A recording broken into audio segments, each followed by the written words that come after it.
Greetings, my name is Neosekken, and welcome back to my Let's Play of Higurashi When They Cry, Chapter 1. In the last episode, the most interesting thing that really happened in the last episode was just more hijinks between Keiichi and the rest of the club. Specifically playing a card game called Principle, where the loser of each round had to essentially do a randomly drawn penalty that each member of the club creates for the game. And as for how it ended at the very end, just reference the title of the last video. Other than that, we've learned from Mion on our way back home that our photographer is indeed a regular visitor to this town, and that apparently even Mion seems to think, once it was casually brought up by Keiichi, that maybe he's here in Higurashi for more than just... if he's actually here to photograph the scenery like he claims. So, yeah, apparently I'm not the only one who thinks that he's here for some ulterior reason. But, well, we don't really know for sure. We don't really know what that reason could be, so we just left without incident after that. And that is literally all that happened. Nothing beyond that really occurred that was in any way noteworthy. So, let's just go ahead and just jump right back into it. Maybe this time we'll actually see something really interesting happen. A few days had passed since the incident.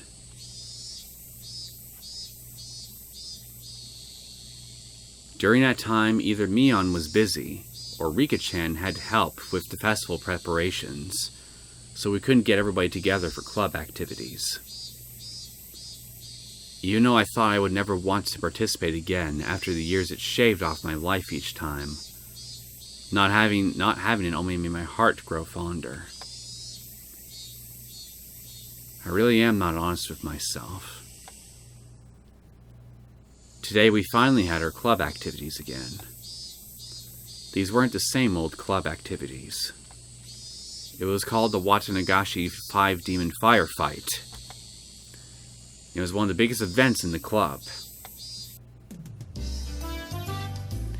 Keiichi, does this yukata still fit you? Can you try it on for a second? Mom pulled out an old dusty yukata. Nah, I don't need a yukata. Those are embarrassing, so I'll just go in my normal clothes. But this is a festival. Wear it, okay? Rain and the others said regular clothes are just fine. If I was the only one wearing a yukata, it'd be even more embarrassing. I put on the same old vest as usual. I'll be going with Reina and the others, so you don't need to worry about me. Is that so? I'll be going with Dad when he wakes up. Dad let out a loud snore from the sofa. From how it looks, he must have pulled an all-nighter last night. He just finished sending in his manuscript, so he might not wake up for a while. Seems my dad writes for art magazines sometimes, too. I never read it, though. I wonder if my dad is a really famous artist. Since his own son is saying something like that, I can't imagine he's selling all that well. But he's able to feed a family of 3, and my life isn't exactly full of hardships. It could be that he's some master painter, and I didn't know about it. Keiichi-kun, are you home? Uh-oh, it was already time. I didn't want them coming here, so I was planning on leaving early and waiting outside. Oh my, it's Reina-chan. Thank you for always looking after Keiichi. Ma'am, he's also been looking out for... Are you blushing just from meeting my mom? Don't get all flustered. Really doesn't feel right. Let's go, Reina. Since Reina would continue to space out if I left her here, I grabbed her hand and dragged her out. Reina-chan, looked after Keiichi for me. Oh, yes, ma'am. Even if it means I must sacrifice myself. And why don't you do it right now?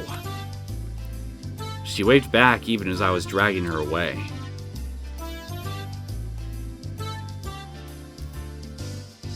Okay, K-chan. You hungry today? We'll take care of that at these stalls. You thought I'd let myself get full knowing the club activities will involve the stalls. Wouldn't have it any other way. Where are Rika-chan and Satoko? Are they already at the temple? Yep, Rika-chan's a festival committee member after all. Satoko-chan is probably with her as well. I see. Alright. Let's make some noise today. Yeah! We were already in high spirits, so it's just the three of us there. We even got real people in the background. It was way more lively at the Furuti Shrine than last time I came, far exceeding my expectations. Throngs of people were crammed between rows of market stalls, lined with colorful paper lanterns. Despite that, it was actually quite enjoyable. There sure are lots of people here. I can't believe they all live in Hinamizawa. Everybody attends the Watanagashi. I think about half the village is here. It's not just that. Municipal and youth councils from neighboring towns and villages advertise this event as well. That's right. There aren't that many students at our school. But there's a lot of kids here today. It just doesn't feel like a festival unless there are kids running around after all. That's true. I agree. Hello, and good evening. These two knew everybody we came across. Of course, I greeted them as well, but I still wasn't familiar with everybody yet. Oh, Reina-chan. Thanks for the food you brought me a while back. My son loved it. He said it was delicious. It was nothing at all. I'm glad he liked it. Say hello to Kazuma-kun for me, please. Hey, if it isn't Sonozaki Uju-chan. I'm in charge of a stand again this year, so make sure you come to visit. Pops, have you gotten fatter? You end up having a heart attack with a gut like that. Oh, this kid here is new. Are you one of our underclassmen?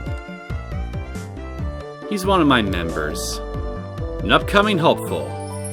If you cross him, he could crush your stand in one night. You've got a little Missy seal of approval, I see. Hope you take it easy on me. As you could imagine, Mion was chatting away with the old guys running the stalls. Mi-chan is really energetic after all. She's really popular with the older men. I think Reina is pretty popular too, being cute and all. That was, of course, so long as her little condition didn't flare up. But as long as she's blushing quietly, she's pretty cute. Huh? I'm popular with some people? Really? Really? With some people. I evaded giving her a straight answer by roughly tousling her hair. The stall keepers came all the way from town. It's not really a festival without them, after all. So we're going to mess with them now? I don't care what kind of match it is. I'm going to win it! Oh, yes. I'll try too.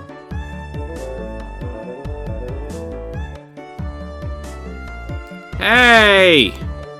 You're all very late. It's unacceptable to keep a lady waiting, Keiichi-san. Oh, my bad. So where is this lady I've kept waiting? What did you just say? Alright. Satoko was in top form as well. Seems she was all excited about being able to get everybody in the club together for the first time in a while. Whoa! Rika-chan. Cute? Rina let out an elated sigh. It seemed that the real lady had made her appearance. Good evening, everyone. Good evening to Keiichi as well.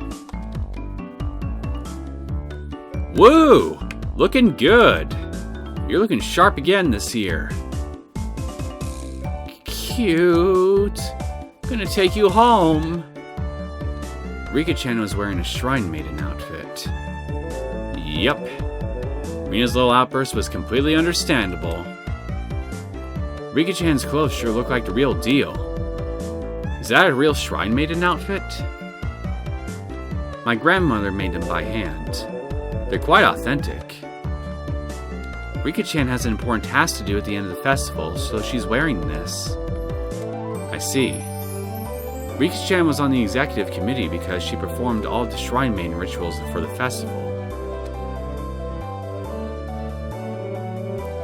My work is only during the finale of the festival, so I can still play for a while. But we cannot afford to waste any time. Let's begin. Alright! It felt good to wander around the festival with just the 5 of us. Mian called everyone over to his stand that caught her attention and proposed a rather odd competition. Takoyaki eating race. Everyone has to buy their own. Ready? Go! A standard in vendor stalls. The takoyaki stand. What was especially standard for these kinds of events was the fact that they were simply balls of dough, takoyaki in name only. It burns! Are you okay, Keiichi-kun? Have some water. My. Eating those scalding takoyaki is whole is suicide. I guess the trick is to buy the ready-made ones that have been left there for a while. They really don't taste good. The stall next to it was a shaved ice stand. It was still a bit too early in the season for that, but right then it didn't matter. Let's do shaved ice this time. It's a shaved ice eating race. Ready? Go! Shaved ice eating race. I can't. As long as you can melt it a bit of your body heat, then it's so cold. Not smart. This old man ordered it with plenty of syrup. It'll melt quickly when it's mixed up. Those stooges were too late. The moment they chose to tackle it head-on was their downfall! Phew! Finished! Kei-chan is done? It was too fast. It couldn't be. Keiichi-kun, you didn't add water from the goldfish tank behind you, did you? That can't taste very good. Next to that was another old favorite. A cotton candy stand. Why don't we do this one next?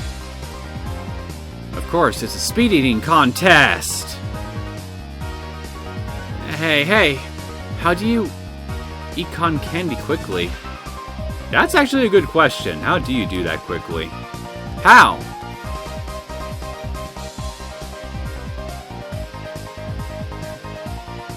Maybe you've got a spray ball handy on you. You can spray a little bit, let the water melt it a bit, and then just chomp away. On Toko's mark, Mion's, Toko, and I all compressed the cotton candy with our bare hands. The time it took to stick the whole thing in our mouths? 3 seconds. I expected Satoko to figure it out, but I didn't think Kei-chan would too. Can't be treating me like I'm a newbie forever, can I? It won't taste very good. Rika-chan had also crushed it between her hands and stuck into her mouth. This is probably the only place in Japan where people eat cotton candy like this. I think only Reina's cotton candy was happy with how it was eaten. But felt like we'd end up doing stuff like eat noodles for the nose contest, or human water pump at the goldfish scoop. At the rate things were going, this old man would probably still win, too. I'm simply no match for Mion-san when it comes to eating repulsive things. Yeah, seriously. What's up with you guys? Are you telling me you don't want to have a blue Hawaii topped Yokisoba eating contest? Shake! Shake! Both Satoko and I shook our heads in unison. Can we have a game that doesn't involve food this time? Can we? Rina's proposal was a godsend.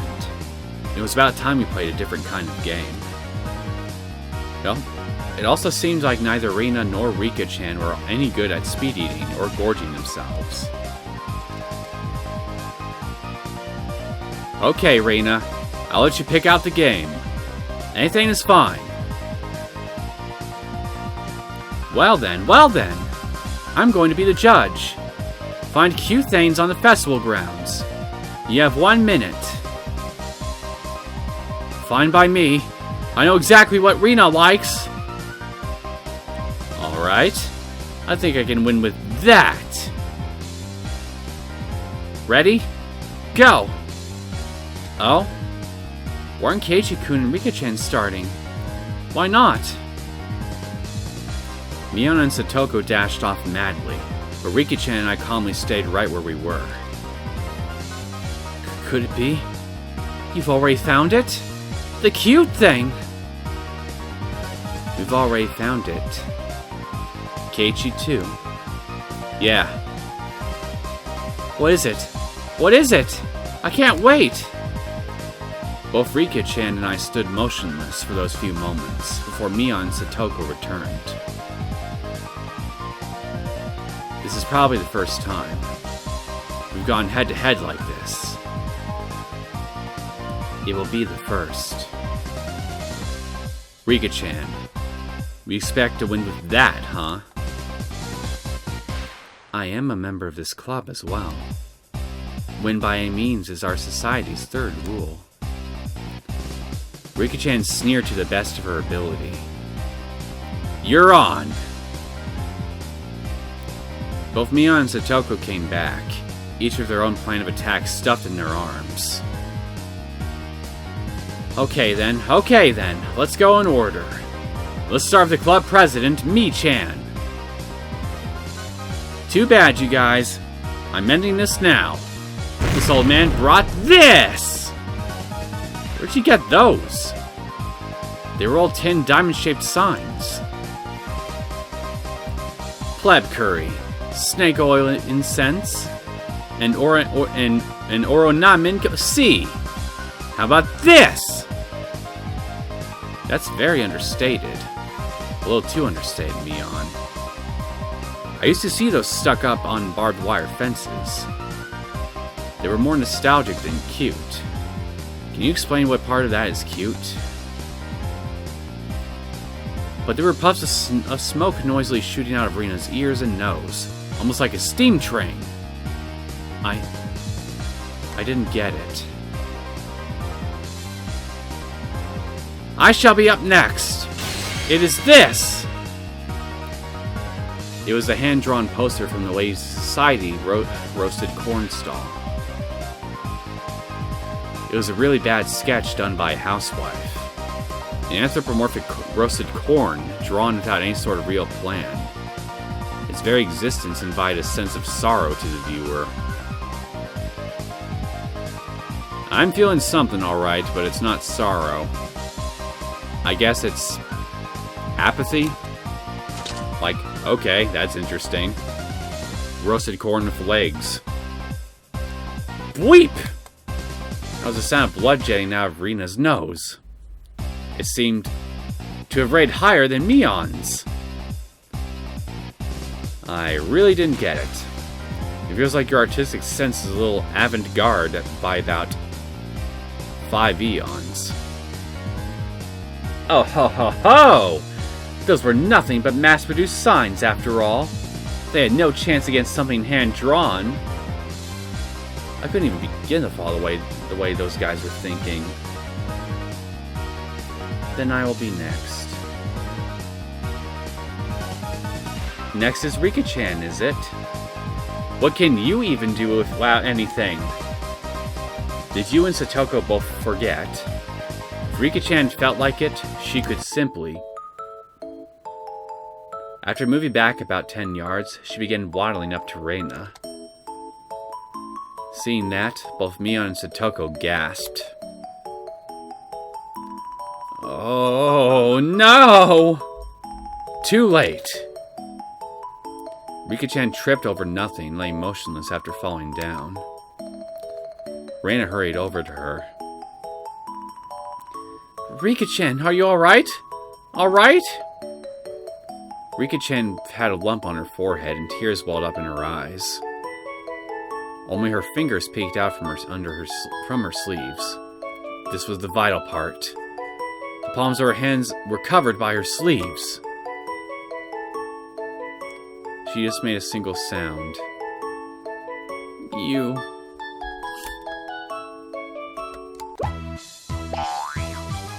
Oh! Cute! Cute!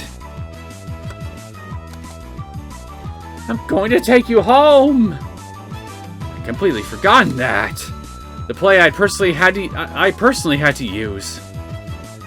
Reina's face went completely red, her head bobbing back and forth with excitement. She embraced Rika-chan and began rubbing her cheek against her.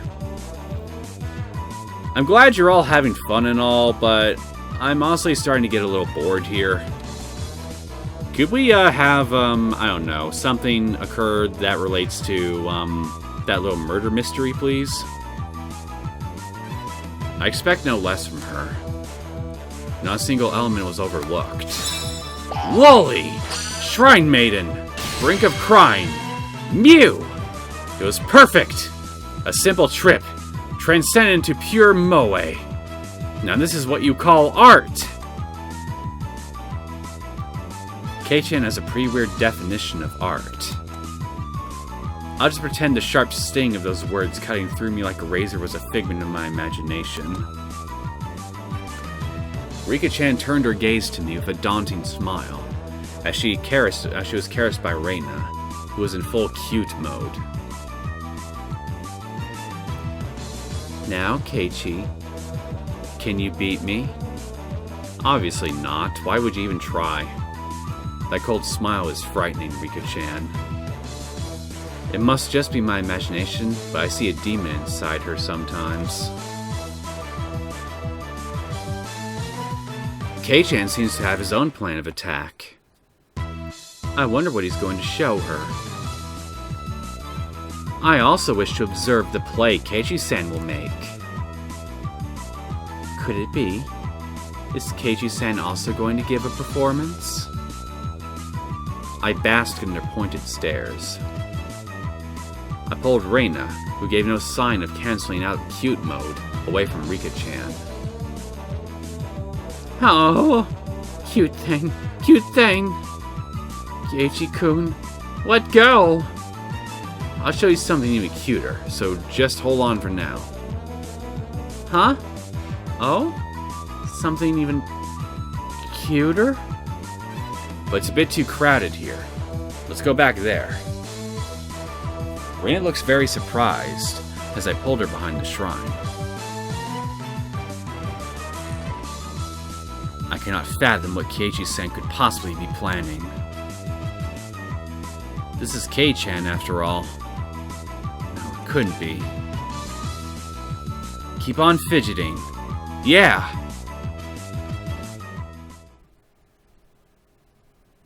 After a bit, I returned. And a bit after that, so did Reina, dragging her feet. There's no way that scoundrel Kei-chan did something. To innocent little Reina! Mion and Satoko passed by me, heading straight to Reina. What exactly did he do to you? For a moment, Reina was too dazed to realize someone was talking to her. Oh, it's me, Chan. Oh. Reina, are you alright? Did K-chan do anything to you? No. He didn't do anything strange to me. Oh. This is quite severe. Exactly what did Keiichi-san show you? It was so cute. Oh. Cute? What did he show you, Reina?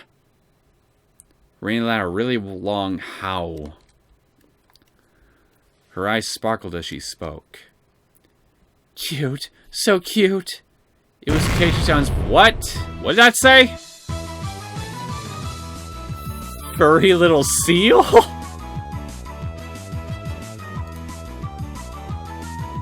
Keiichi! You pervert! That is so ungentlemanly like. I had no idea you were such a scoundrel.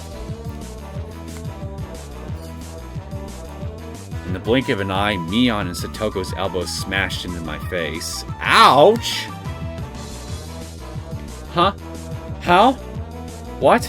What? Showing Rena something so dirty! But I thought you liked dicks! You sick pervert! I shall have you beaten into oblivion! You know, I think this is the first time I've ever actually seen you look angry, Mion. Wait! You got it all wrong! A dark, billowing aura flowed from Mion and Satoko. It was no good. They were gonna kill me! Mi-chan? I'm not sure what's going on, but you've got it all wrong. You see, Keiichi-kun had... It's a fur seal keychain. Rika-chan stuck her hand into my pocket and pulled out my keychain. Eh? He said he made it long ago for one of his summer school assignments. He said he doesn't show it other often because it's embarrassing. Yeah, so small and cute. He tried his best to make it. It's so wonderful. Oh. This old man thought you meant it was Keiichi's cute little fur seal. I think you owe the poor guy an apology for the 2 elbows to the face. Oh, I expected no less from Mion-san. You misconstrue things in the wildest ways. They slung insults at each other and looked like they were ready to tear into each other at any second. I beg of you. If I'm in the clear, would you mind getting off of me? We were interrupted by the flash of a camera. I think I know who just took that shot. Hey there, you. Hey, guys. You all seem energetic, as usual. It was Tomitake-san. As I lay crumpled on the ground, Mion and Satoko continued to bicker above me. Rika-chan was patting me on the head, and Reina was still in cute mode. It was probably quite a lively scene.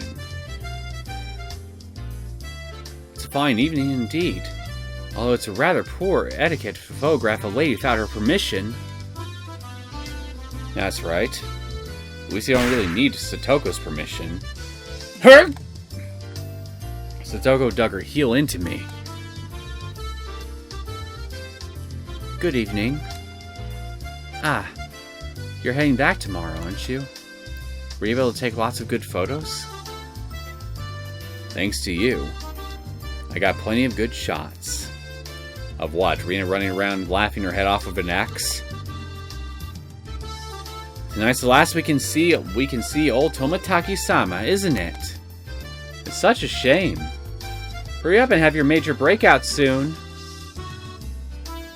Just as rude as ever, aren't you? I really am sad I won't be able to hear that voice of yours for almost half a year. Be sure to have as much fun as you can tonight. You'll be back in Tokyo tomorrow, after all. That's true. It'll be another 6 months. Until I can enjoy another night where I can see the stars. Tomitake-san looked up the night sky cheerfully. At that moment, even though he was smiling, I sensed a bit of sadness. Why don't you move here, Tomitake-san? If Hinamizawa. Tomitake-san was speechless. It's not very convenient here. No shops or recreational spots. There may not be anything really here, but you know. Everyone knew what I was trying to say. Tomitake-san was also well aware. Sarina, Mion, Satoko, and Rika-chan. None of them butted in. I've only been here for less than a month, so I really don't know everything about it. Normally I'm a really talkative guy, but in situations like this, I'm at a loss for words. Even though all this was happening in such a boisterous setting, it felt like all the background noise was fading into the distance. This place is probably... Tomitake-san rested his hand on me gently, silencing me. Thank you, Keiichi-kun. Mion-chan, Rina-chan, Satoko-chan, and Rika-chan. Tomitake-san's smile was so slight, it looked as if it was going to crumble at any minute. But it was warm. I also think it would be great if I could live here. Those might have been cruel words coming from a kid who didn't need to worry about working to feed himself. A hand touched my back. It was Reina. Keiichi-kun, you shouldn't pick on adults. It's not nice. The background clamor of the festival returned. We won't be seeing him for a while, after all. We need to make sure Tomitake-san also enjoys tonight. When Reina smiled, the mood instantly got brighter. That's true. I think I'll do just that. Ah! Hey, Mi-chan! How about it? Can we let Tomitake-san do in on our club activities? That's a great idea! Or so I thought. Mion had a snobbish look on her face. One of the requirements for membership is residence in Hinamizawa, you see. Come on, Mi-chan. Just for today, don't be mean. Well, he does come around often every year. I'll make him an honorary citizen. Whoa! Yay! Now then, I wonder if this H fellow, well past his prime, will be a match for me. Let's have him show us the wisdom of a mature adult. Can you keep up with us Yonens? Tomitake-san stepped back slightly at our audacious grins. I, Mion Sonozaki, club president, do hereby authorize honorary citizen Tomitake's entry into our club. Her words were quickly drowned out by our cheers. What do you mean by club? What our club does, you see. In order to cope with our complicated society, we perform various activities with various rules. Sometimes they are in your favor, and sometimes they work against you. I'm pretty weak, so I prefer you not to single me out. Let's try to get along. If you wish to mock our childish games, then this will be the perfect opportunity. We'll leave you with nothing. We won't even leave the hairs on your butt. So it's a club where we play games together. Of course, Rika-chan was the only one to give an answer that made sense. Alright, just what I wanted. I'll take you up on that challenge.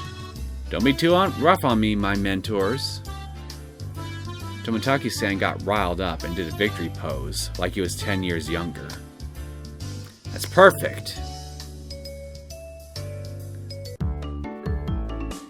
We continued walking through the festival with Mion in the front. Now we looked like a family of 6. Well, now that we got Tomitake with us, things are definitely probably gonna be interesting now, I think. Now we looked like a family of 6. It had some intensity to it. Same rules as always. The loser will, of course, be subject to a penalty. Tomitake-san was a bit surprised, but to us it was just the same as always. Regardless of how terrible a penalty it was. Just don't lose. Reina was also brimming with determination. She didn't have any intention of losing. That's true. I tousled Reina's hair to lighten the mood. She giggled to hide her embarrassment. I see. This is what it means to feel like a kid again. Tomitake-san whispered to that nobody in particular. At that moment, we heard an old man call out in a strong voice. Looking over, I realized it was the man Mion had greeted right before the festival. You're here! Little Miss Sonozaki! Seems you brought quite the crowd. We came to eradicate your entire stall. His stall was a shooting gallery. It was the usual setup where you had to knock down the prize you wanted with a cork gun. The rules are simple. 3 shots. The winner is whoever gets the biggest prize. Everybody shouted their agreement. I would think that'd be more interesting if the winner was the one that got the smallest prize, because you would need to have more accurate aim to hit it. There was no need to consider how to win, since the condition for victory was simply size. The biggest prize of the stall. It went without question. It was that one, wasn't it? Whoa. That teddy bear. Cute. Reina was gazing longingly at this large stuffed animal. It was intentionally placed on an unsteady platform, so it was possible to get if you hit the right spot. It's magnificently set up to make someone think that. Not bad, Keiichi-san. I figured you would see through the scam instantly. The most logical course of action would be to aim for some candy or a doll. The intent analysis had already begun. In this club, you'll get eaten alive if you don't come prepared. Everything hinges on what plan you come up with before the main event. At some point, a large crowd had gathered around us, making a big fuss. There was this much of a following for our club's infamous event? Knocking that bear down ensures a win. Only 3 shots. To use them all just trying. That'd be rough. Hey! I have other customers waiting, you know. Who's up first? Verse 1 has the advantage of being able to aim for the easier prizes, but it's dangerous to compete without knowing the gun's quirks. Tomitake-san's take on the situation was pretty good. He gets what our club is about. Well then, to be fair, how about using rock, paper, scissors to decide? How about it? That's really the only way. Rock, paper, scissors! After a couple of matches, it ended with Mion being first. I didn't want to end up first. Oh well, I'll just think of it as a handicap. Gramps! Gun! Here you go. When the shooting range guy handed her a rifle, Mion looked it over intently. She didn't forget to check the cork bullet either. Okay. This gun is brand new, isn't it? Oh shit, I forgot to read that. No faults. Not bad. Mion raised the gun in one swift motion. It was completely different from her careful inspection. She was shooting from the hip. Fire. Reload. Fire. Reload. Fire. Flop. Flop, flop. 3 candy boxes fell, one after the other. A big haul. The crowd paused in a moment of awe, and then erupted in cheers. Whoa! Awesome! That was quite good. Tomitake-san was at a loss for words after seeing such shooting prowess. Amazing, Mi-chan! 3! Her accuracy was incredible. Her choice of targets wasn't bad either. The three Mion had gone after were fairly large and pretty easy to knock over. They were all targets of very high return on investment. Who's up next? Satoko? Careful. The bullets are light. Next was Satoko. The rifle looked a bit big for her leaf body, but it didn't seem like she had any problem with the weight. Of course. I shall aim for the grand prize. She proclaimed that she was going after the teddy bear. Damn, Satoko. Such a bold move. The moment she knocks it over, she's guaranteed to be in first. Good luck, Satoko-chan. Satoko was the opposite of Mion. She aimed at the target quite carefully and squeezed the trigger.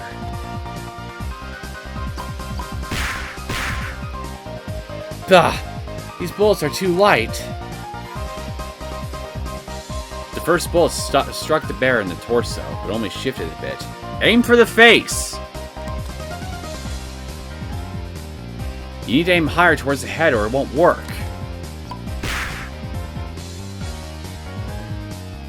Satoko's third bullet wasn't aimed at the bear, but at the candy box below its arm. I hate to say it, but it appears the bear is just too much for me. She went boldly after the big catch, but since she switched over to less impressive prey at the last second, the crowd only gave a strained laugh. Were they laughing because she lacked the courage? These fools knew nothing! A fine attempt, Satoko. You've gotten better. The palm of Mion's outstretched hand went humph as it tapped down lightly on Satoko. She appeared to be just talking hot air, but this was actually completely calculated. Damn that Satoko.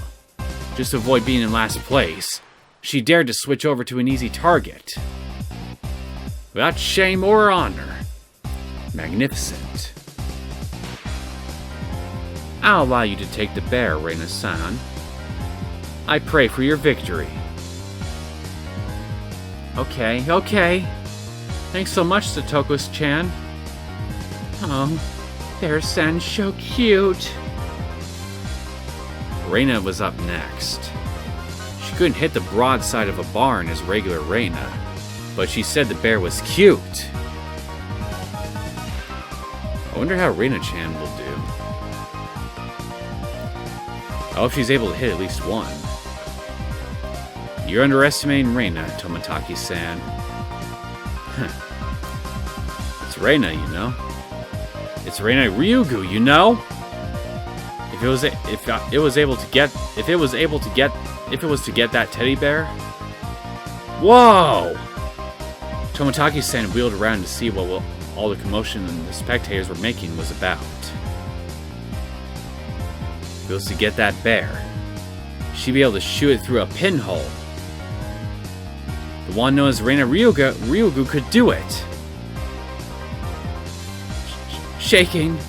It's shaking. Oh, cute! Reina couldn't hide her excitement over the bear's slow rocking.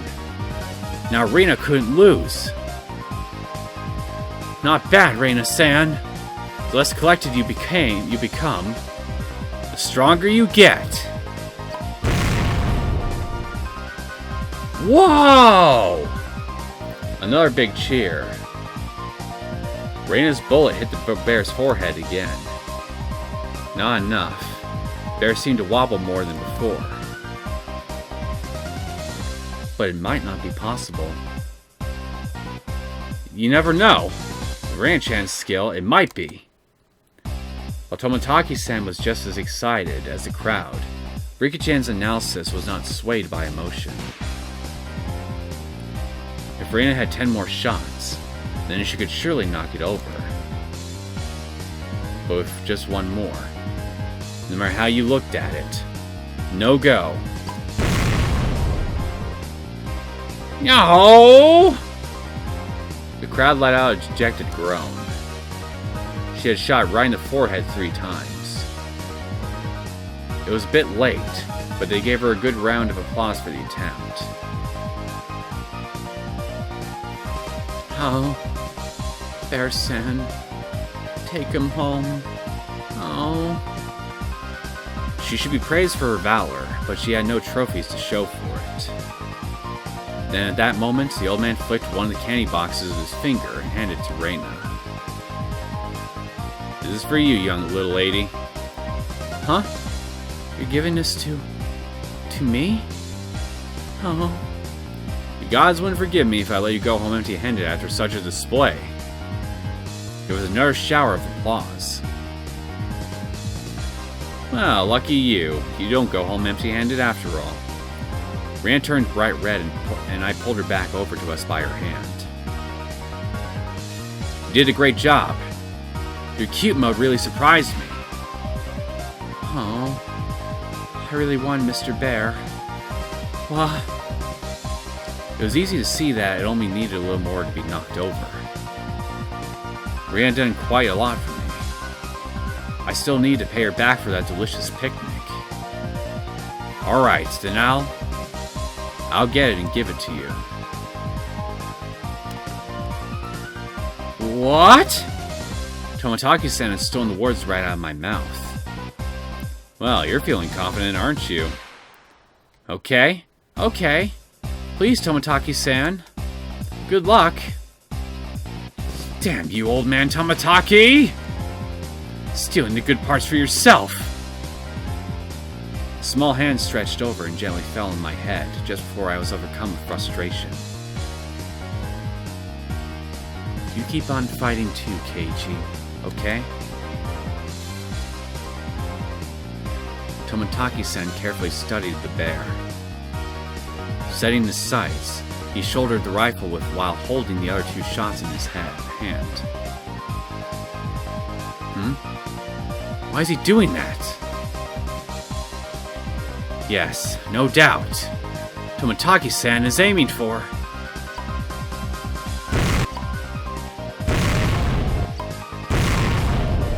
The time between shots was short. It was meaningless to shoot again once it stopped shaking. So Tomitake-san was relying on rapid fire to win the battle.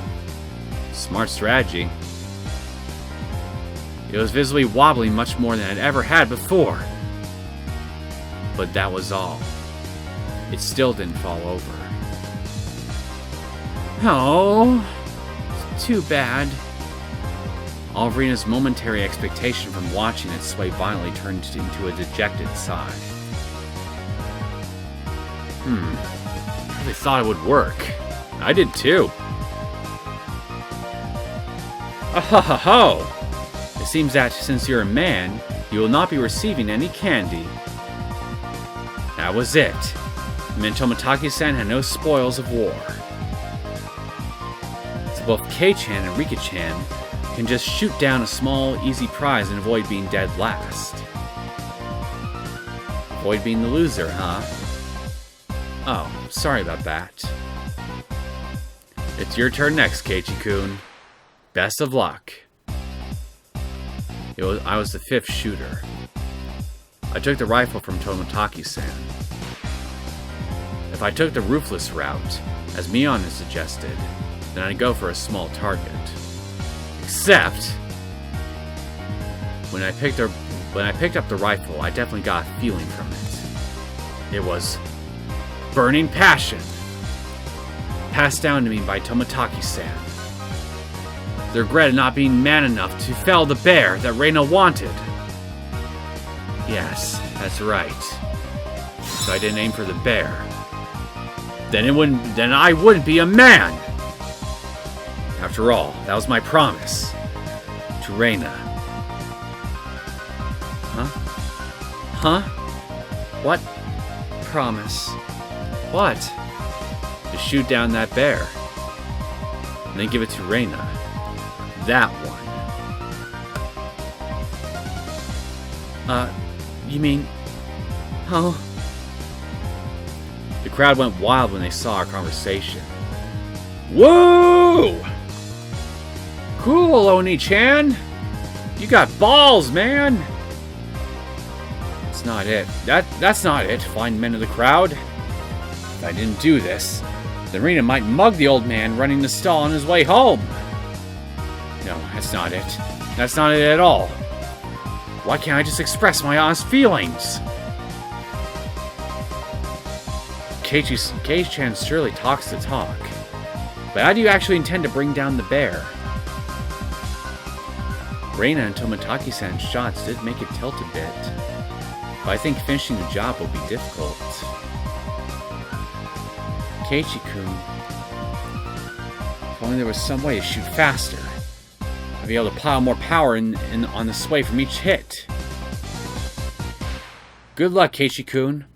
Well, maybe you could time it to where on its second sway back, after you shoot it again, and then have it build up more sway with each shot. Don't know if that would work, and I don't know if that even made any sense, but hey, food for thought. After taking 2 deep breaths, I shouted over to the guy. 2 more rifles. Huh? The crowd murmured among themselves. Oh, I see. You're gonna fire 1 shot from each rifle. I wonder what Keiichi-san is up to. One person can handle 3 rifles at once. I get it. Nice thinking, Keiichi-san. Kei-chan. Mion was able to figure it out magnificently. Basically, what was taking the most time was reloading the shot. That's right. Then, by putting preloaded rifles next to each other... Tomitake-san went silent, peering at me and the bear through his lens. His photographer's blood predicted a miracle will occur. Then the crowd finally picked up on what I was planning. They let out a great cheer. They chanted my name, Keiichi. Rapid fire is the key. If I miss, all's for naught.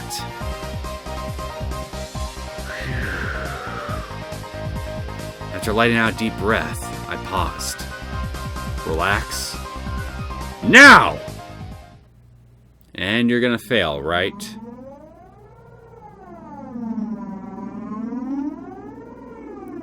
That moment, it felt like time itself had stopped. I felt like I could see the trajectory of the bullets. Hit it. And... knock it down! The first shot hit the bear on its head. The second. The third. The bear swayed hard. And then... it didn't fall.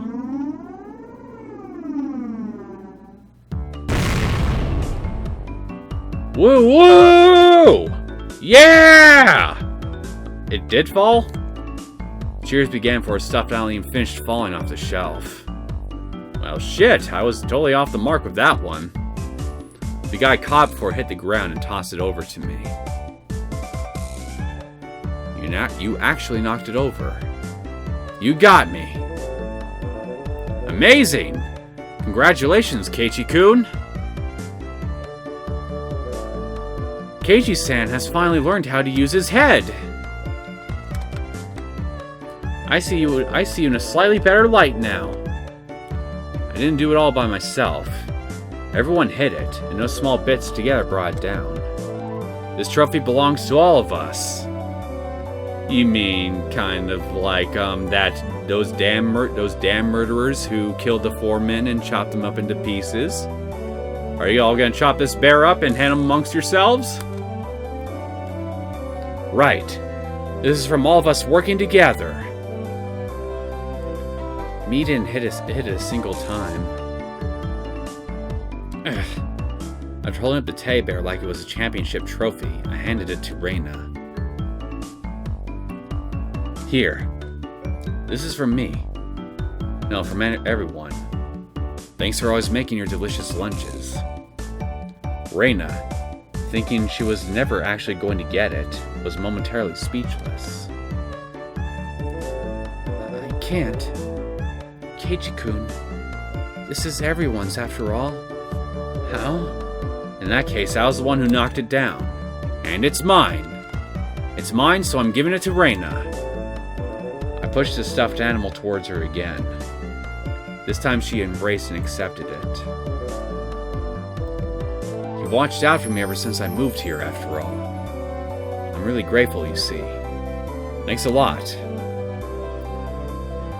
How? Keiichi-kun! Thanks so much! Reina dove at me. Mion told me a few days later that Reina kissed me, but I didn't realize it during all the excitement at the time. I remembered what I was trying to say to Tomitake-san earlier. There really isn't much of anything here. But there are lots of things you can't find anywhere else. I gained a lot from coming to Hinamizawa, especially at that moment. The crowd's cheers echoed on and on. From the altar set up in front of the shrine, the drums sounded with a booming echo. It was the finale of the festival. I'll be going off ahead then. Uh-oh. I need to go and get myself a good spot, too. Well then, everyone, see you in a bit. Both Rika-chan and Tomitake-san gave their farewells and disappeared into the crowd. I wish both of you the best in your endeavors. Now, shall we be off?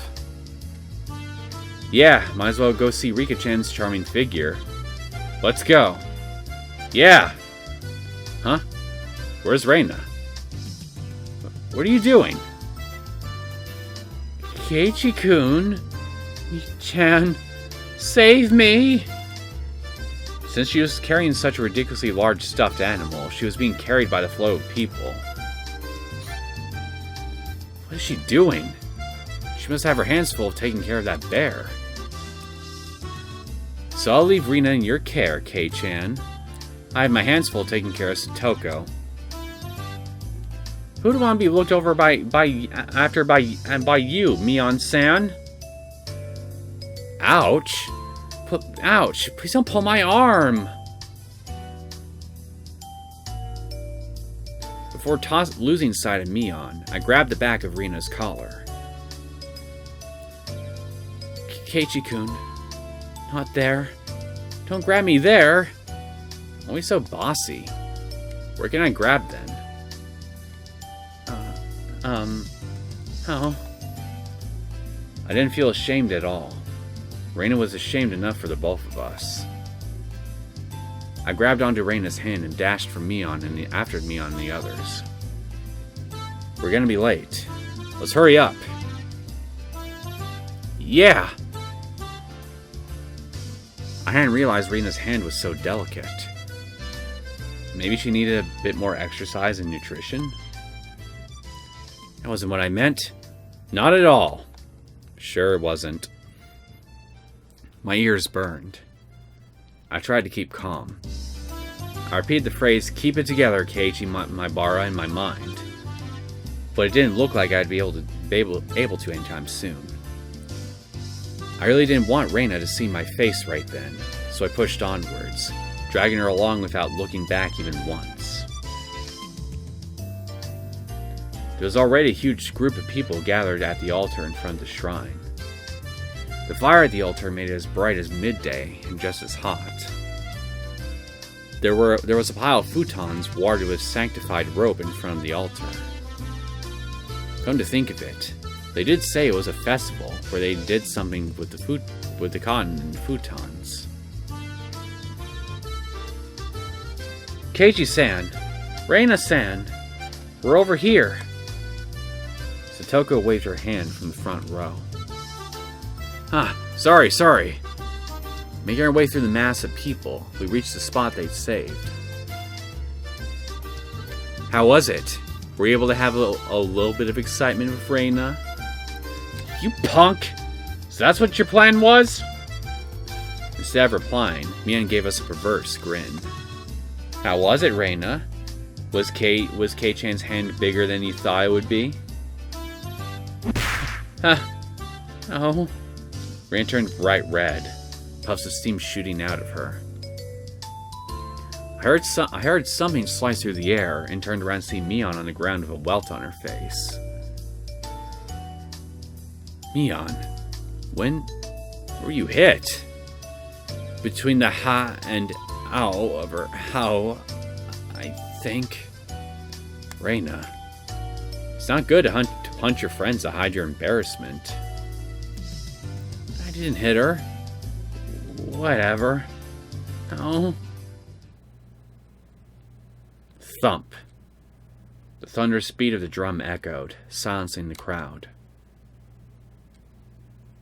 You must all be quiet. It's beginning. It was a solemn ritual. Rika-chan entered dressed as a shrine maiden, followed by members of the municipal committee. The elders all looked at Rika-chan and clasped their hands in praise. The only thing allowed to disturb the profound silence was the flash of Tomitake-san's camera.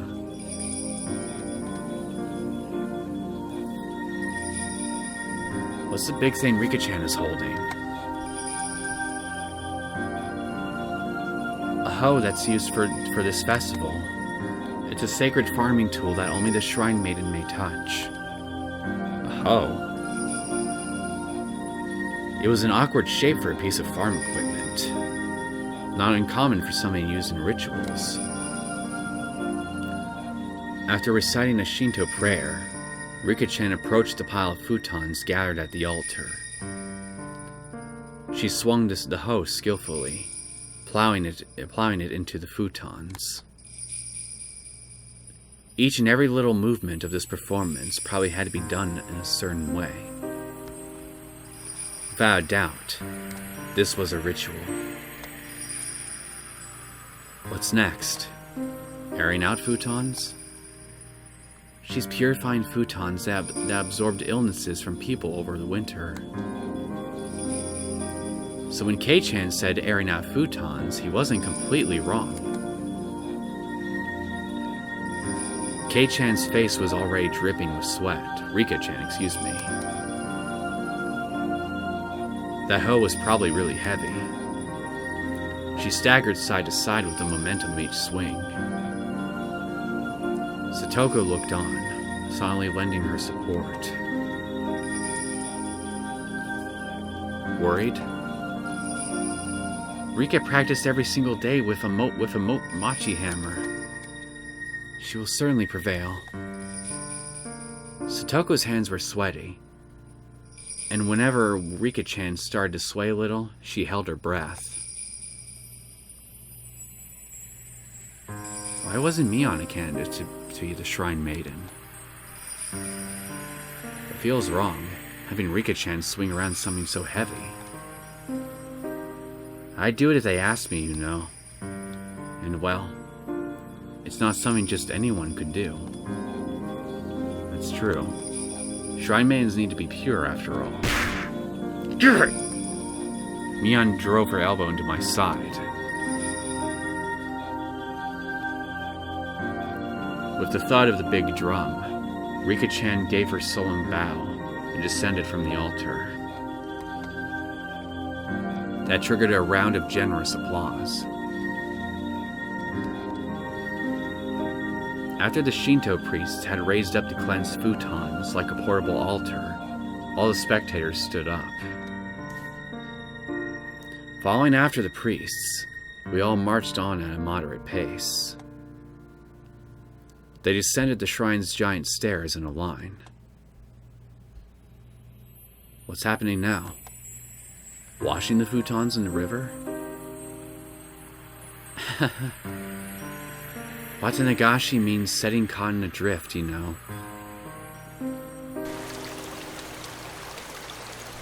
The procession continued right up to the bank of the stream. The fire was stoked high, and it was bright as day here, too. People started crowding around it, and clamoring. Alright, get in line. Line up, Keiichi-kun. I wondered what was up. Maybe we'd get some holy wine? Red and white bean buns? It's not food. I said it was cotton. But of course, they didn't call it the Watanagashi for nothing. I finally understood. The municipal committee members pulled out the cotton from inside the futons and balled it up like mochi, handing it out to people. Reina dove into the line and brought out some for me as well. We then proceeded to the bank of the stream. Since it's your first time, Keiichi-kun, just copy what I do. She held the cotton in her right hand, and, waving her hand as if to purify it, she touched it to her forehead, chest, navel, and both thighs. You do this 3 times, and silently give thanks to Oyashiro-sama. Oyashiro-sama? What's that? The name of the shrine's god? Yes. It's the guardian deity of Hinamizawa. It brings about both miracles and curses. So you must be sure to show respect. It sounds like a pretty frightening god. But, well, when in Rome, do as the Romans act as the Romans do as the Romans do. I was officially a resident of Hinamizawa now, after all. Doing as Rina showed me, I touched the cotton over myself 3 times. Thank you, Oyashiro-sama. Thank you, Oyashiro-sama. Oyashiro-sama. This way, all the evil that possesses you is sucked out by the cotton. Then you let gently drift away on the stream, and you're done. So where does the evil go, then, at the end of the stream? Together, Rina and I set our pieces of cotton afloat on the surface of the water. The flowers of cotton blooming in the water have sucked out all the evil festering in Hinamizawa and drifted off, disappearing into the distance.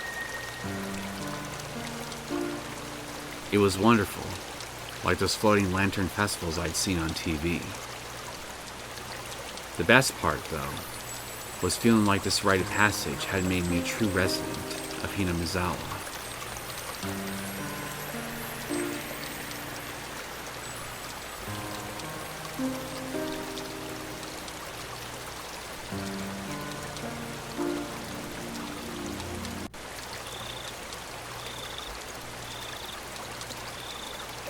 Interesting ritual, to be sure, but not all that dissimilar to other rituals I know of Japanese culture. While staring off into the stream, I somehow got separated from Reina. I wasn't very lonely, though. I know this place now. This is where I live. My home. It's probably better if I just stay here instead of wandering around aimlessly. Someone would surely find me while I was enjoying the evening breeze. I heard a familiar voice. It was Tomitake-san's. Oh, are we going to have an interesting conversation about some stuff that you have been photographing, my friend? I headed towards it.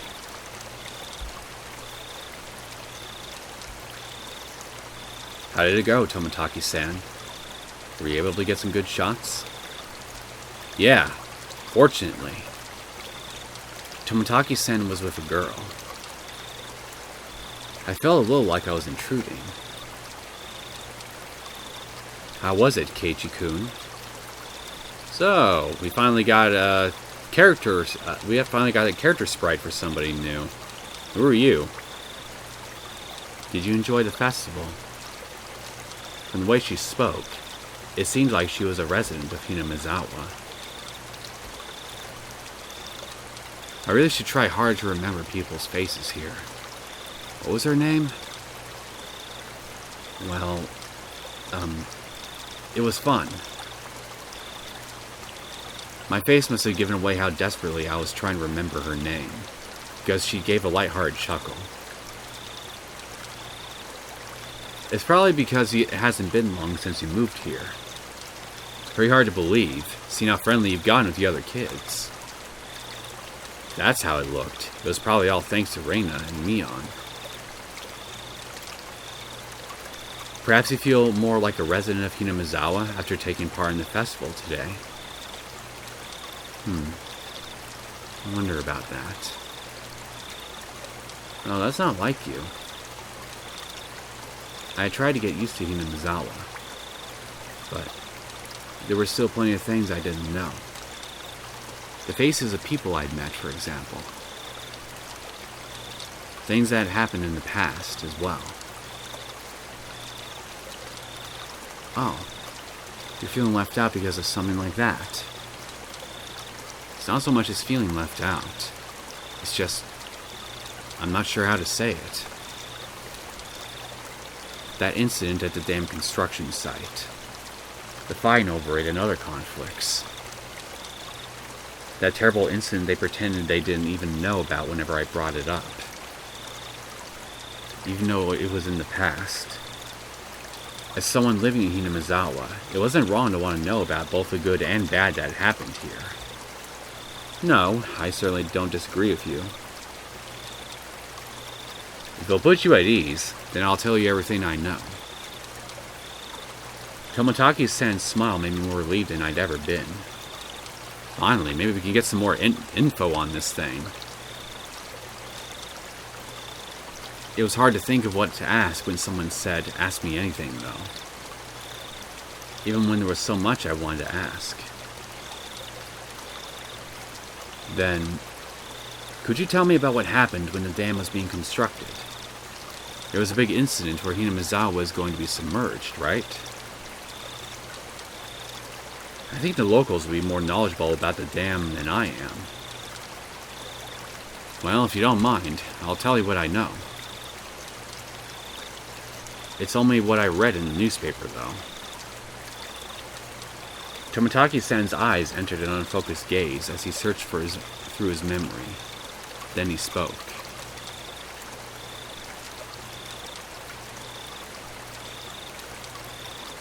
The decision to start the dam project was finalized 7 or 8 years ago. I heard it was the next major project after of Kurobe.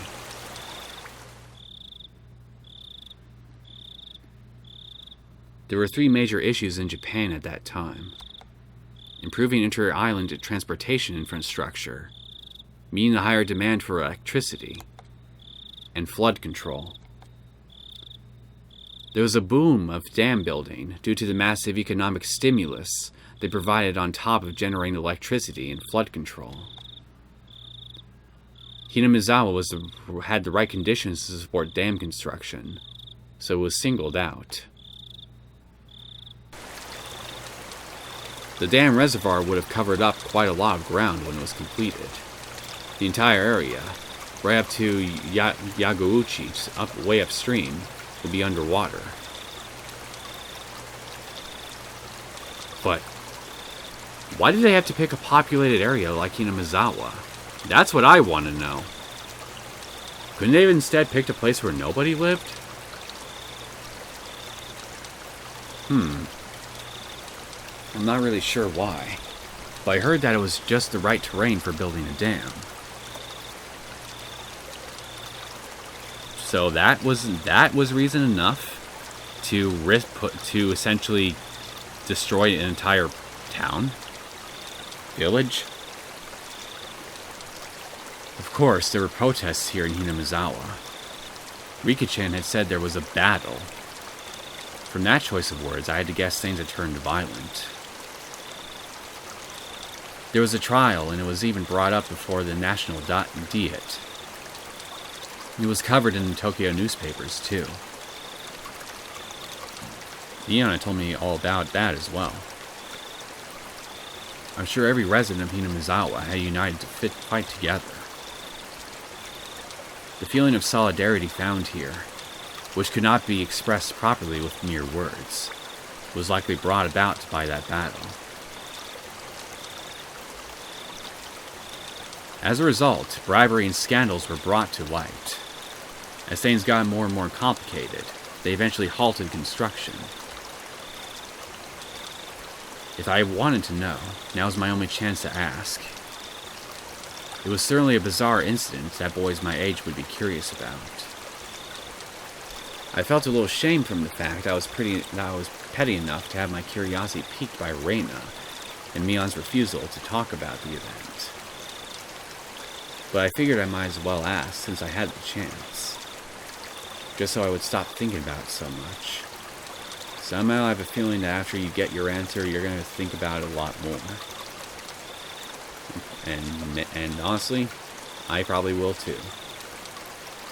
So, there was a dismemberment, right? There was. I happened to be here in Hinamizawa at the time, so I remember it well. Tomitake-san's answer was nonchalant in contrast to my hesitantly forced-out question. So you were here, huh? It was about this time, 4 years ago. It was the day of the Watanagashi, if I recall correctly. So just like today, then. Debate on whether to continue construction on the dam was in disarray. Scandal after scandal rocked the project near the end. The incident that was the final nail in the coffin for the dam project. A fight at the dam construction site ended in the victim being murdered. Fearing prosecution, the 6 assailants divided the remains into 6 pieces, and each hid one. 5 of the 6 criminals turned themselves in out of guilt, but one was still on the run. The right arm he'd hidden had yet to be found. The major details lined up with what was in the tabloid I read earlier. It certainly was a tragic incident, but it wasn't so terrible that Reina and Mion needed to hide it from me. I guess they didn't want someone who just moved here to have a negative impression of Hinamizawa. I felt grateful for having friends who worried so much about me, as well as shame for being so interested in it.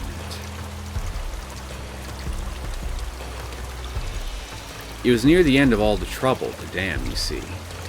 So everyone was saying it was Oyashiro-sama's curse.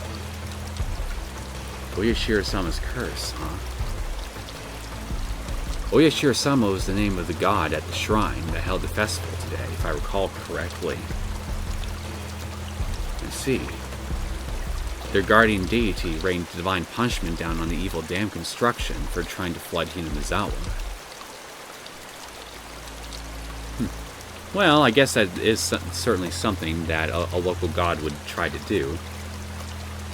Apparently the younger ones didn't think so.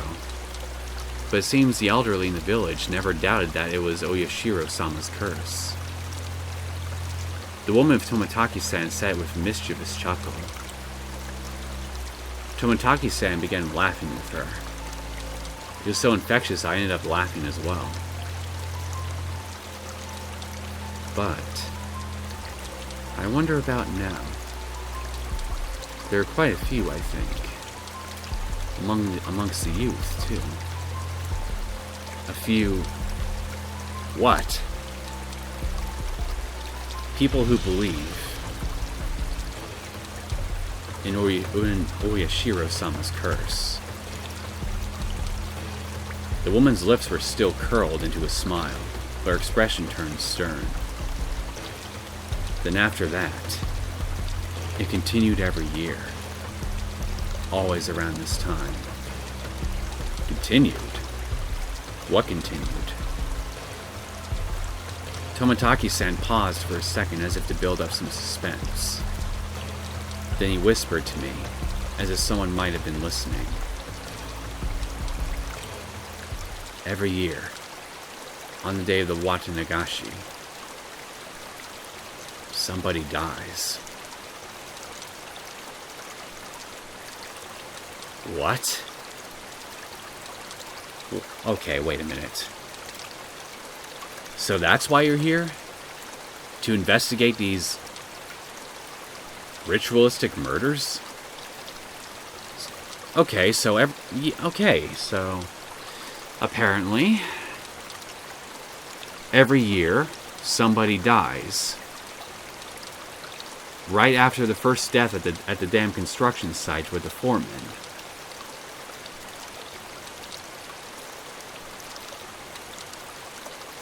That can't be a coincidence.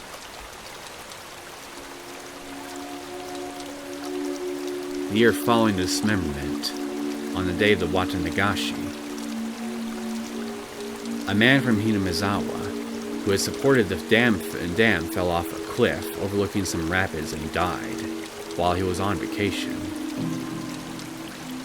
Unfortunately for his wife, the body was never recovered.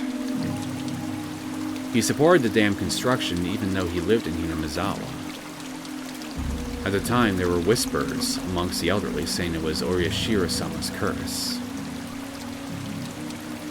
The woman chuckled mischievously again. Then the next year, the night of the Watanagashi, the shrine Shinto priest died suddenly from an unknown illness. His wife drowned herself in the bog that night. The shrine Shinto priest. You mean he was from the shrine here? The woman nodded. There was a rumor amongst the villagers that they weren't able to quell Oyashiro-sama's anger.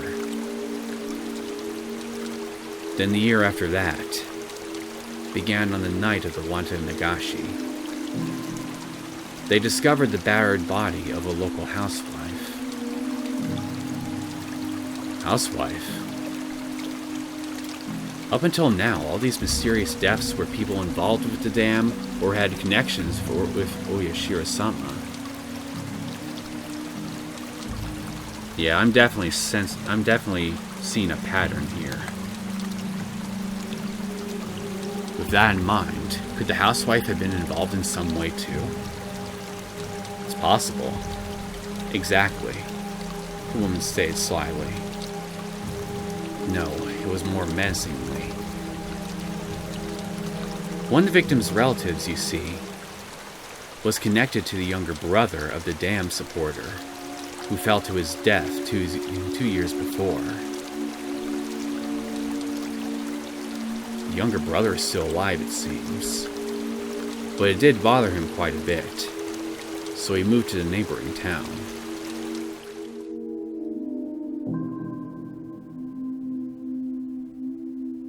For a while, I stood there with my mouth agape.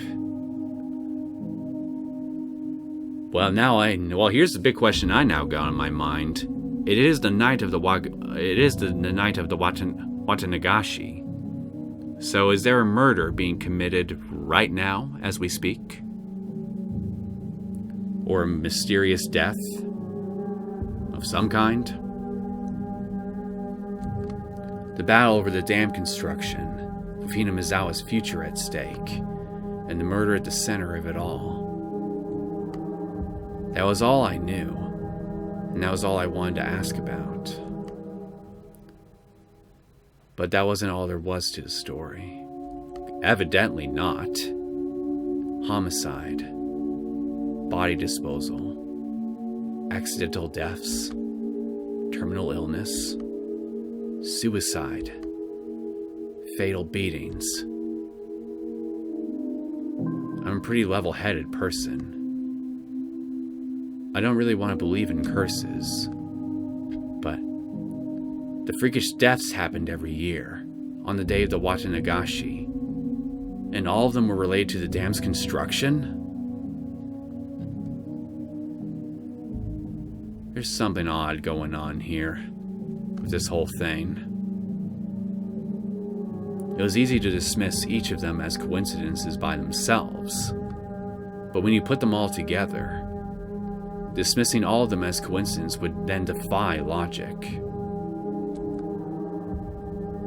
We'll get an argument from me on that. I don't believe in curses, but every single year, on the day of the Watanagashi, somebody or something makes it happen, without fail. The woman chuckled again, as if she picked up on what I was thinking. It felt like she was saying, maybe there was. Maybe we frightened him. Stuff like that. I felt embarrassed at being read so easily. I pressed Tomitake-san to continue, a bit of impatience and irritation in my tone. Then? So someone died the next year, right? Who was it that time? I wonder. Who do you think, Keiichi-kun? The hell? How am I supposed to know that? The way he said it didn't agree with me. The sarcastic tone ticked me off. Don't avoid the question. I'm serious here. Hey, calm down, Keiichi-kun. I realized when she tried to calm me down that I had been panicking. We aren't trying to avoid the question, Keiichi-kun.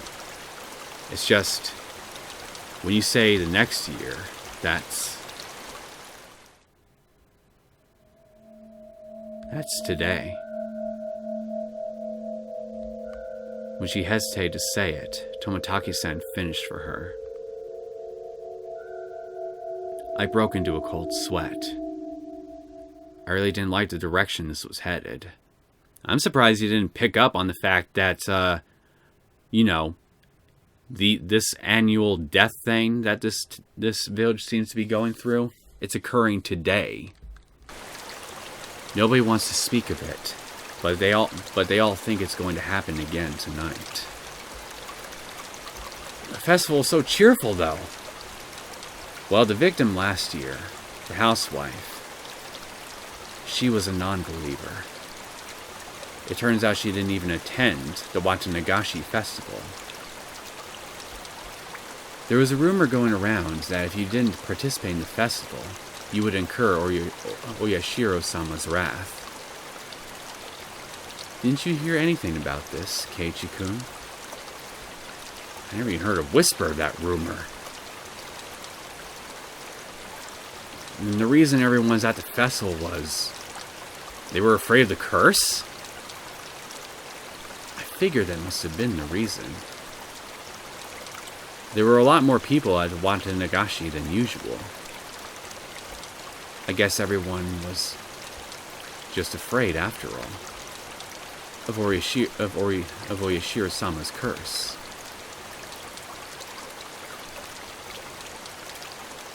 Well, that certainly paints that whole festival in a much more darker light. I couldn't utter a single word. In this modern age, where we've made progress in all scientific fields, shedding light on the unknown and misunderstood, where black and white television has been eradicated and we sent men into the moon, Even with all our accomplishments, this can exist in modern society? Well, what can I say?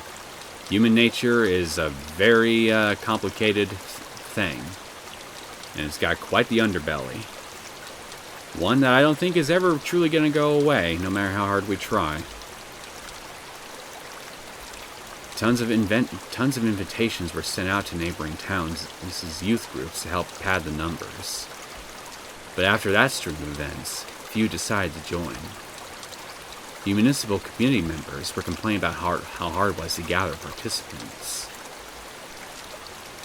Also, the police are treating each case as isolated. They don't believe they're connected. Why? It occurs on such a regular annual basis. I think after years and years, after several years of this happening in a row, I don't know. I would certainly start to think that there's some kind of pattern going on here. They're trying to keep it quiet, so it's all plainclothes officers. It finally began to dawn on me why Rena and Neon were reluctant to talk.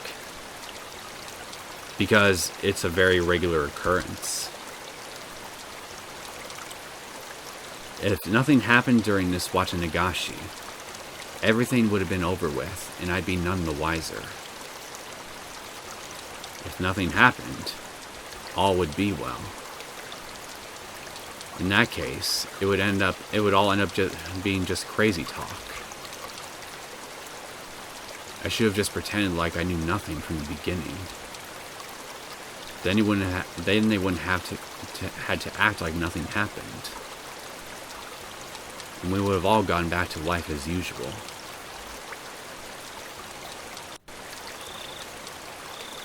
Maybe it was just too much for him after all. The woman ran her fingers through her hair as she sighed.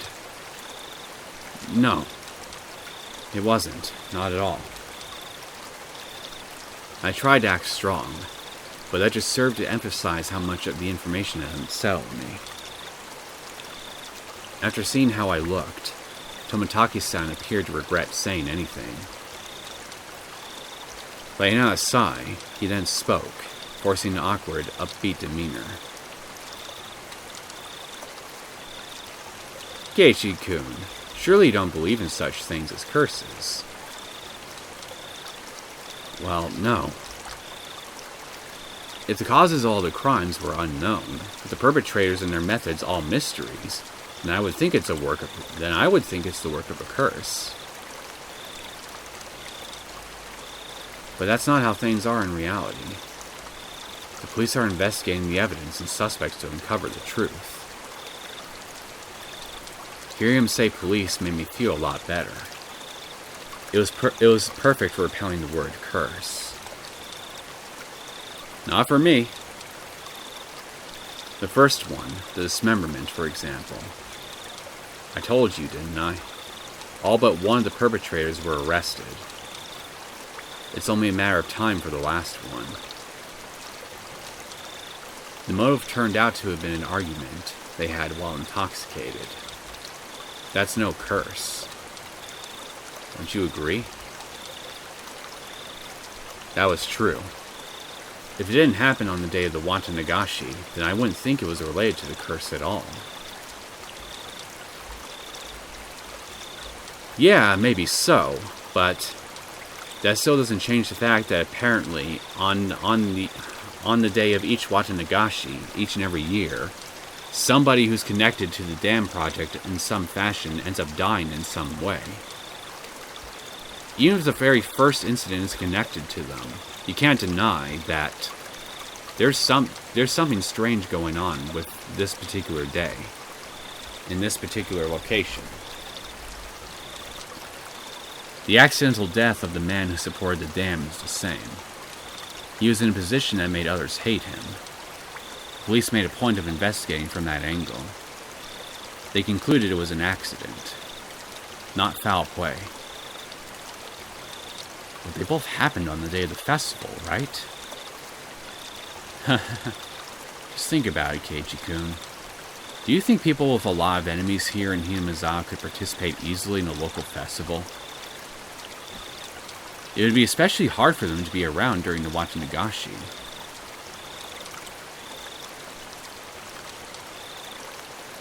On the surface, you do have a point, but I do wonder... Would... Actually, it wouldn't make sense for people who are connected to the dam project in some fashion, even if they... Yeah, okay. I guess maybe you have more of a point than I thought at first, so I'll give you that. I'll give you this one.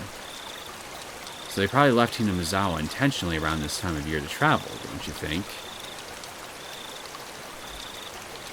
It wasn't a very clear explanation, but I sort of understood what Tomitake-san was getting at. So I pressed on earnestly, asking more questions so I could convince myself. Then, Tomitake-san, what about the priest who died after that? The one with the unknown illness. That also happened on the day of the festival. It's even easier to explain what happened to the Shinto priest. The Watanagashi is a really big event that happens once a year. It was probably from all the built-up stress. Or it may have been the cause of a pre-existing condition. You're not giving me any certainties, though. But it was an unknown illness. It's hard to believe something with an unknown cause could exist with all our advances in medicine. It's just an exaggeration. Rumors making rumors.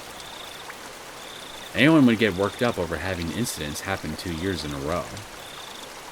The sudden death is quite unnatural, though. Of course, the police ordered an autopsy because of the strange way he died. But there wasn't enough for them to open a full investigation, you know? Turns out it was just a sudden death due to illness. The priest's wife committed suicide, correct? What about that? I believe I already explained that. Everyone was shaken up by the incidents happening after a third year.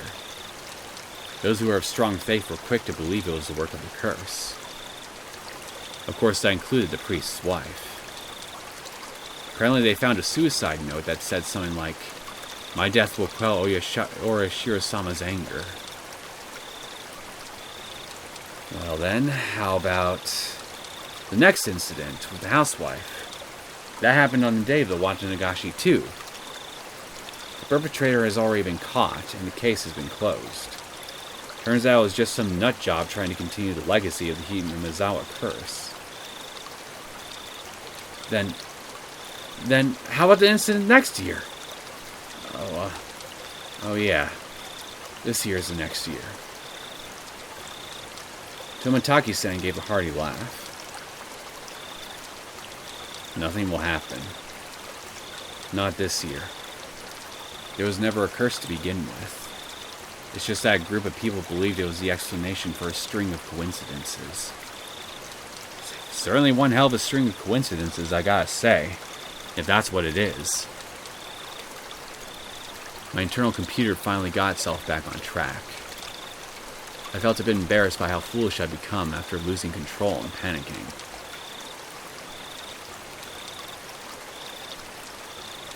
I can see very clearly now that Keiichi-kun really does love Hinamizawa. Even if Oyashiro-sama's curse actually did exist, Keiichi-kun couldn't bring himself to believe that such a thing existed. I felt very relieved. I should probably just forget everything I heard tonight. I'll greet Rina and Neon tomorrow with the same smile as always. They probably also like tonight to end without incident, so they can continue on tomorrow without having worried me. Perhaps seeing my change in attitude, the woman who'd been listening in stretched as she got up from the rock she was sitting on. Well then, I should be getting back. Goodness, I think it may have gone on a bit too long. There were so few people compared to the crowd from before. I could only make out a few groups of families enjoying the cool evening air. I looked at my watch. It seemed we talked for the better part of an hour. Indeed we did. Didn't you come along with your friends, Keiichi-kun? Am I going to look for them? Oh yeah, they might all be looking for me. You're quite the scoundrel, making the girls look for you. See you, Keiichi-kun. Have a nice night. You too, Jiro-san. I'll see you a bit later. Tomitake-san seems to be quite the scoundrel himself. So his name is Jiro. After dusting off her backside, she disappeared into the crowd of people still busy cleaning up the shrine grounds. Keiichi-kun! So sorry. In her place, Reina came running over. I could see all the others behind her. Speak of the devil. My bad, Kei-chan. We got so caught up in our discussion. I completely forgotten about them while caught up in my own conversation, so we were even. My, so Tomitake-san was with you. This works out perfectly. We still need to settle the shooting gallery competition. Ah, that's right. So I guess I'm gonna end up dead last.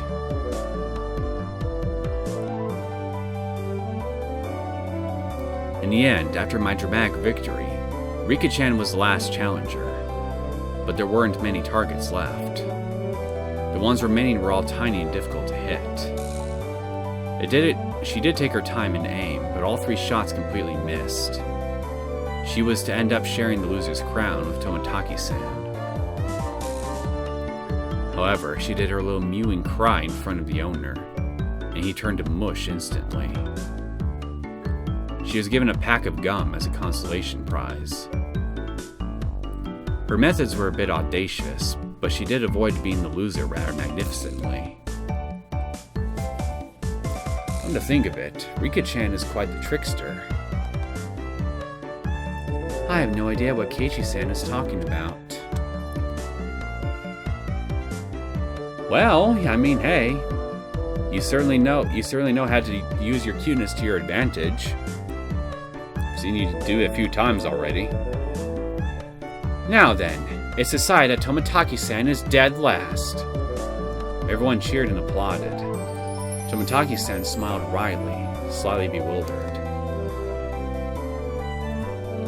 So, Tomitake-san, are you ready?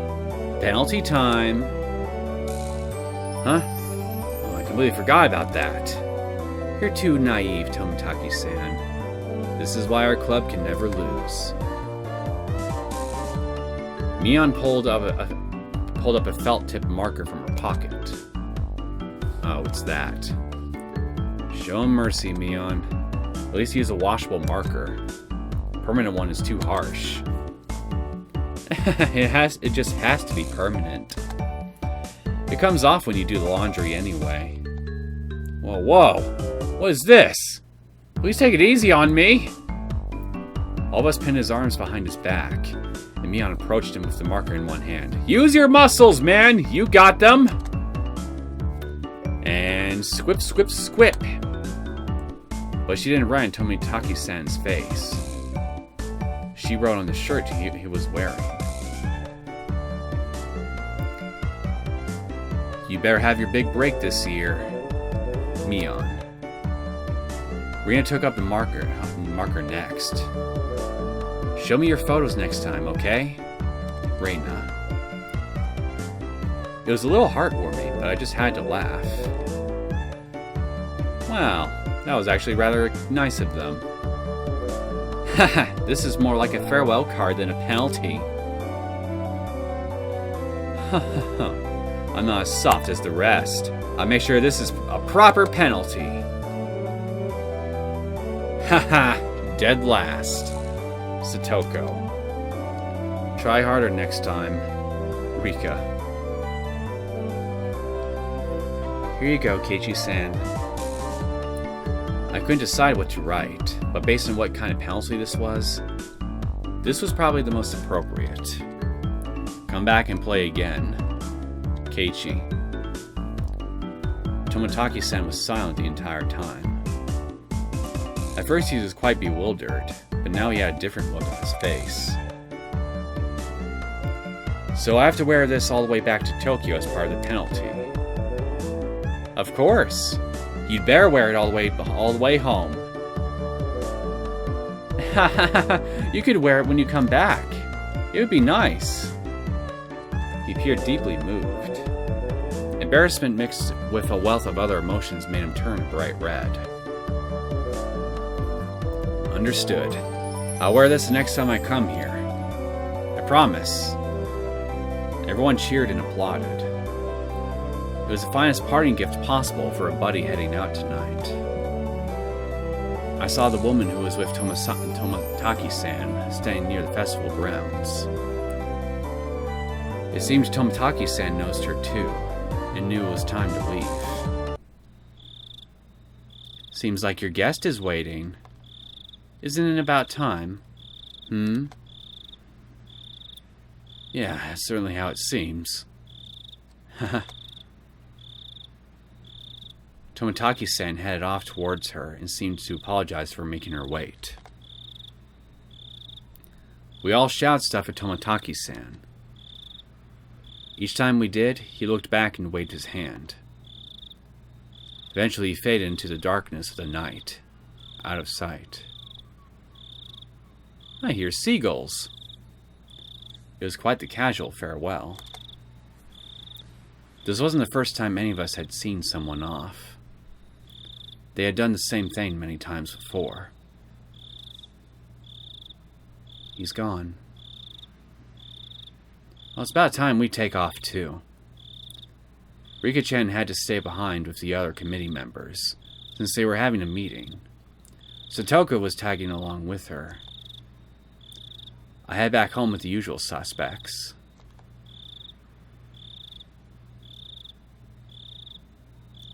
The walk back was quite lively, with talk of the day's war stories. Should have done this, should have done that kind of stuff. Reina and I parted ways with Mion, and then it was just the two of us. Then we got to my house, and I parted ways with Reina as well. It's already pretty late. Are you alright by yourself? Yeah, I'm perfectly fine. It's close. I'm going to run too. If you run into some weirdo, just yell.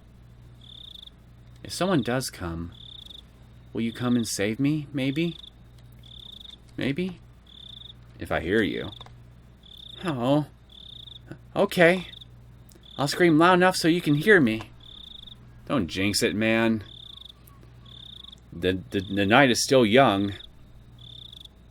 Merrily spinning her arms around at high speed, Reina dashed off. She was fine. In that mode, not even an adult could stand against her. Reina's cheerful presence disappeared, and it finally became quiet again. The curse that not a single person even whispered about. The more I learned about it tonight, the more unsettling it became. It didn't show on any of their faces, but they were probably all quite concerned about it as well. But if nothing happens tonight, it all ends up just being just crazy talk. Nothing will happen. Nothing bad. Nothing at all. You keep telling yourself that, man. What's wrong, Keiichi? Why are you standing in a place like that? Come inside. You'll catch a cold. It was my mom. Did you go, Mom? To watch the Nagashi festival? In the end, your father didn't wake up, so I missed it. A little disappointing. Well, your parents are fucked. Mom stuck her tongue out with a bit of an embarrassed look on her face.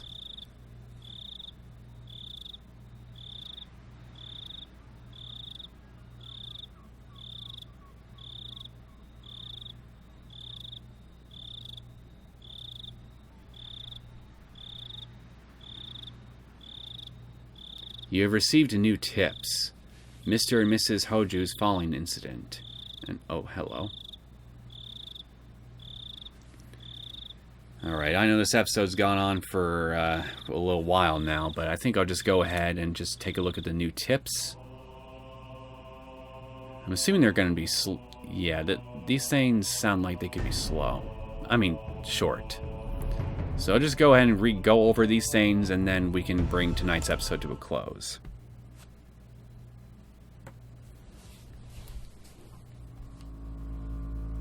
From the June 1980 edition. On the afternoon of blank at 2 p.m., office employee blank and his wife blank of Hinamizawa Village in Shishibone Prefecture disappeared after falling 27 meters from the observatory platform in Shirakawa Prefecture.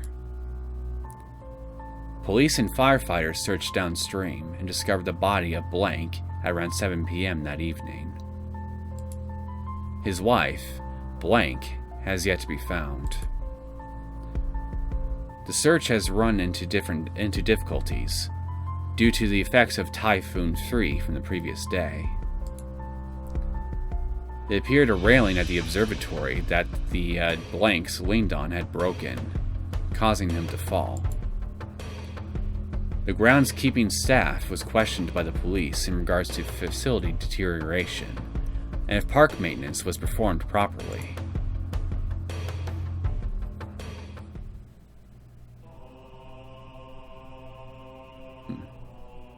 It does sound accidental, but that background music, though, I think it was done by a curse. Oh, eternal illness of Shinto Shrine. From the June 1981 edition. On the afternoon of blank around 10 p.m. in the X district of Hinamizawa Village in Shishibone Prefecture, the Shinto priest of the Furuge Shrine passed away after an existing condition he was recovering from suddenly worsened. And it wasn't an unknown illness, was it? Parties close to the deceased said he was suffering from anxiety issues concerning the festival, which was to be held that day. Also, after Blank's death, his wife Blank went missing, leaving behind a farewell note. The police and local youth association continued the search. However, given the presence of the farewell message and the fact that the Onigafuchi marsh is said to be bottomless, they have run into difficulties. Yet another person disappearing down that marsh. Housewife murder.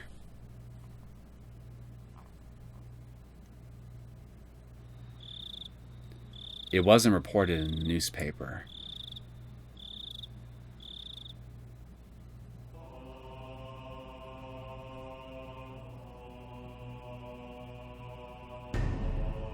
Really? I wonder why. Why all these other murders, but not this housewife murder? Why stay silent about it? I wonder how important it is. Radio log.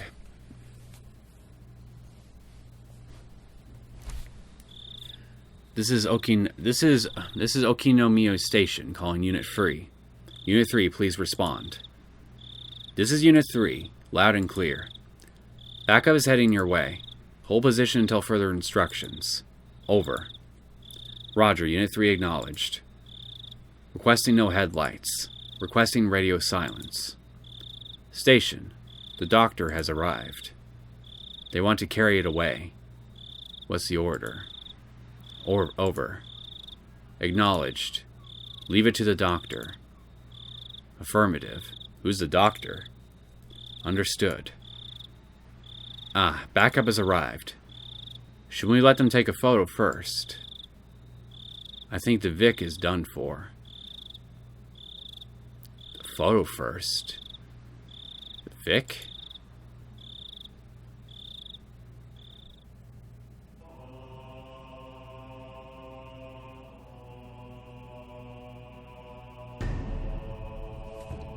What was that?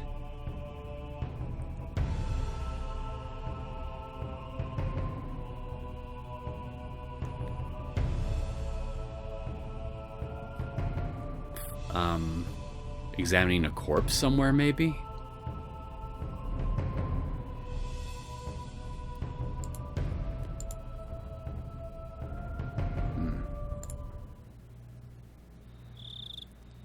That one is certainly, definitely mysterious to me, but it's the housewife murder that's really stuck out to me because it just wasn't reported at all.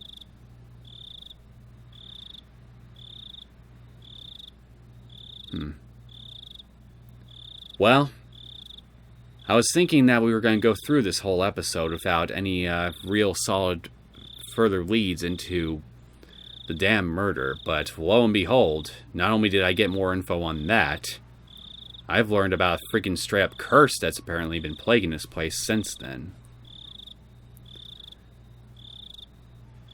There is something very bizarre going on in this town. Kind of making me wonder if maybe our protag here should move out at some point.